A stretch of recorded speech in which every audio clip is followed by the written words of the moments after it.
Hello, everybody. I am the Valley Viking, and today we're going to go ahead and watch and react to something that I actually love watching. I loved watching Discovery Channel a long time ago and watching animals and different habitats or just like the ecosystems that they live in or just learning about animals in general. But when Steve Irwin passed away, I didn't think I'd find anybody that loves the animals the way that he did until recently. And that person that's doing like really good for me that I really love watching is Coyote Peterson. He, he does a lot of crazy wild stuff, and I love the stuff that he does.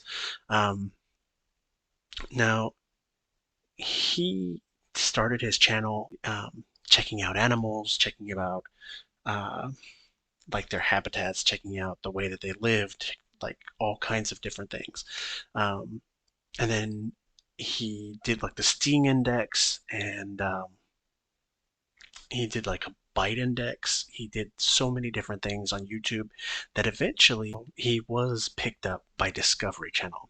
And he went and continued doing what he loved most, catching turtles, catching um, wild animals or bugs or just and then like uh, showing how they lived or reacted to their environment.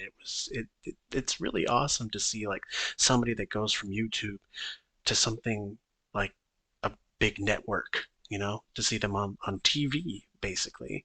Not that you don't watch YouTube on TV, because I think a lot of people watch YouTube on TV, but to be picked up by a channel that's been existing for a while, that's pretty crazy. Um, anyway, after he had been picked up by Discovery Channel, he had his team left behind. Um, I don't want to say left behind because that's such a wrong word. They weren't left behind. His team decided to keep on going with the channel Brave Wilderness, and just kind of,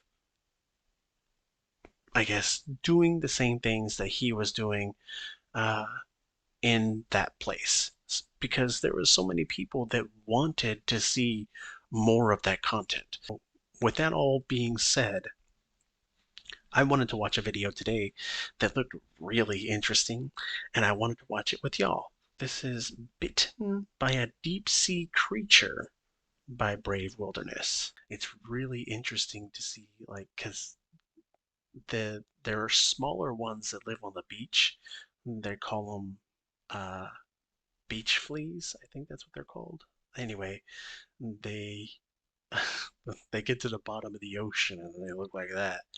So I think that's pretty neat. And anyway, let's go ahead and watch this. Just about anything that they can get their mouths on. Those 4 sets of jaws are extraordinarily sharp. Does the isopod have a taste for human flesh? Let's give it a quick try. I can feel it poking around. Oh, its claws are digging in.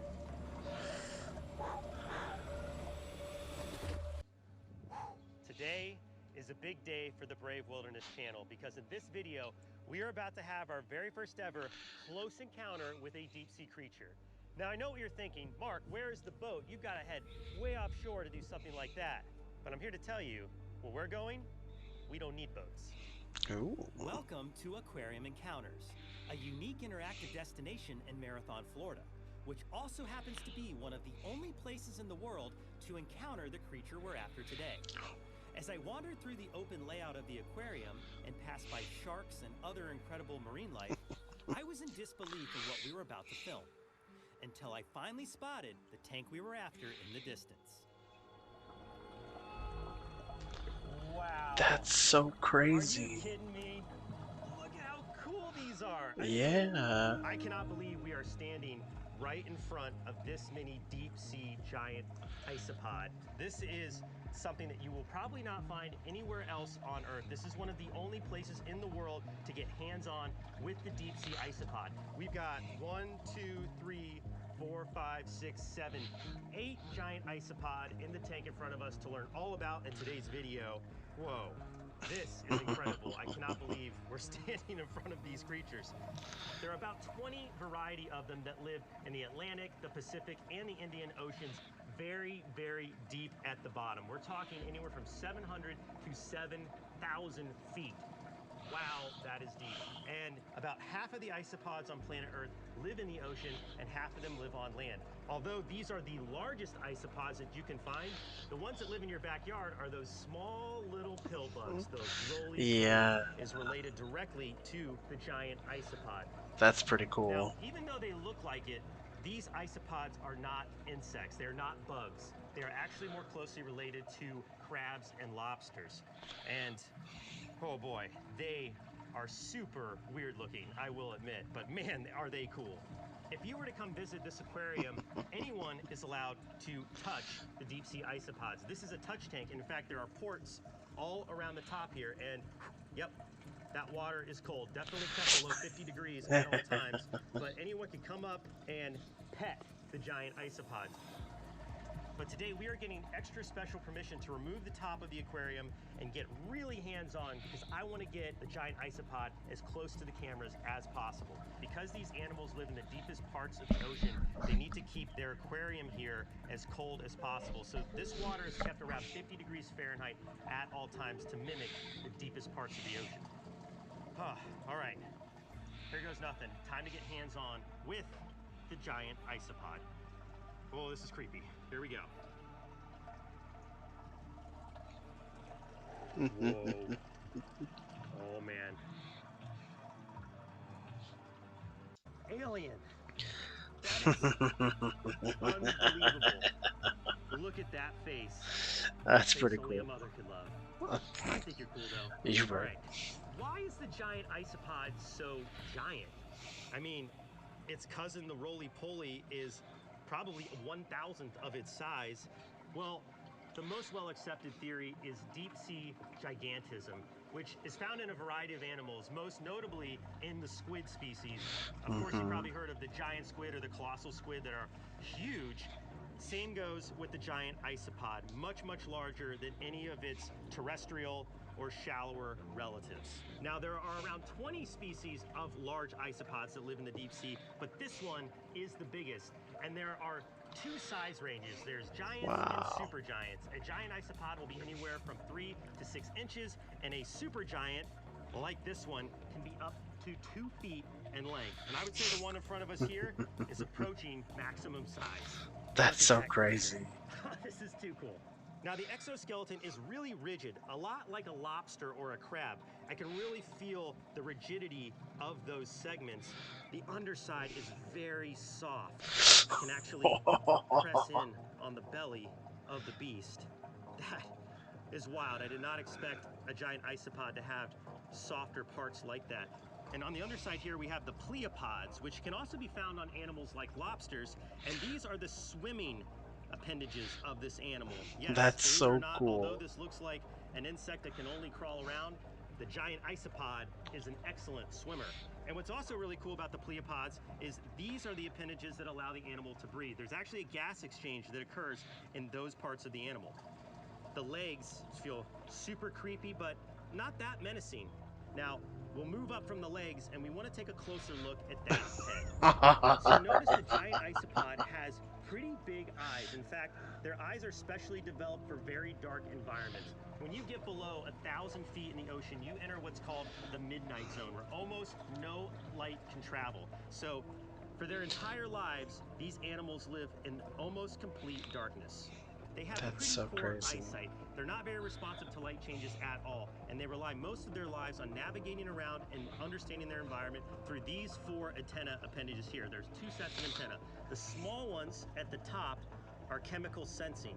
So this is what's going to help them find their food. It's going to help them understand what other animals or organic things are around them in the environment.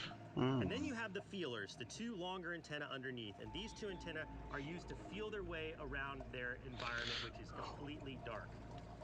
I'm having a fairly hard time hanging on to it. It's definitely trying to get back down to the bottom of the tank. Its legs are equipped with these grappling hooks. It's almost like a claw, like a lobster claw. In fact, yeah, look at that. It's got my finger in its front claws there, and they can actually squeeze down and can grapple on. And what they use those claws for is breaking apart their prey and forcing the food to the mouth. Yes, it looks strange, and I can tell you its diet is even stranger. These are carnivorous creatures of the deep sea, and they will eat just about anything that they can get their mouths on. I'm talking deceased fish, I'm talking whales. Researchers have even fed alligators to these animals to see if they would eat something that's not native to their environment. And yes, they absolutely will. And because of their appetite for That's so all things crazy. deceased, you're probably asking yourself, what would happen if a human ended up down there at the bottom of the sea? Yes, as morbid as it sounds, if a human ends up in their environment, it's on the menu too. Yeah. Now I want to find something out. You know, obviously, I've been keeping my fingers and hands away from those mouth parts all video long, but now it's time to find out, does the isopod have a taste for human flesh? Should we find out? Let's give it a quick try. You guys ready for this? That water is cold, and I know those mouth parts, those 4 sets of jaws, are extraordinarily sharp. Ooh, this is creepy. So I'm gonna put the mouth right on my arm and see what happens. Ready? 1, 2, 3. You see it? He's like, heck yeah, brother. It's trying to figure out what's going on. Its claws are digging in. Oh. That water, it's so cold.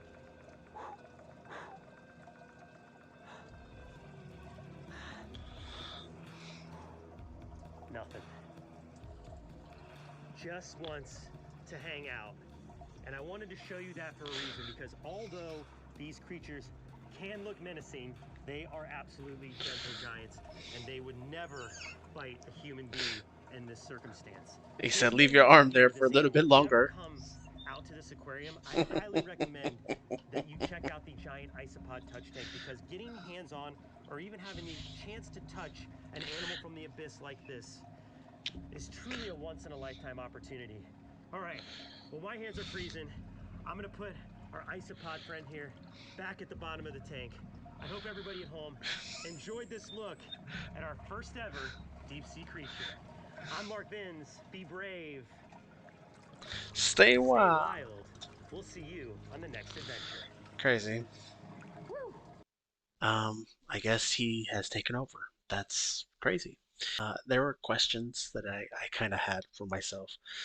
Now, I know that he said that the terrestrial forms of the creatures, like those ones in particular, are like the roly-polies, or that's the ones that have evolved into coming onto land. But my question is, I mean, aren't the aren't they supposed to be like bugs of the sea? That's my main thing. I know that they're isopods, or but I guess technically they are technically bugs. They're just giant bugs, and it's so crazy. And well, thinking about it, like the lobster and then the crab are both bugs as well, and I think I can prove that the crabs are that their relatives must be spiders, or at least something like that. I don't know if they would ever. Well, some crabs do have poison, um, but I don't know. It's really interesting. And lobsters, I think, are related to scorpions, so that's pretty crazy too. Uh, Did you know that those giant isopods can be eaten? I've watched a few videos about that happening, and man, it's crazy. And I guess they're delicious. So, I don't know. All right. Thank you so much for watching. I hope that you enjoyed the video. If you did, please let me know down in the comments. And let me know what your favorite part was. If you want me to do any more of these kinds of videos, let me know down in the comments as well. That would be pretty cool. Um, all right. Thank you again, and have a good night, everybody. Bye bye.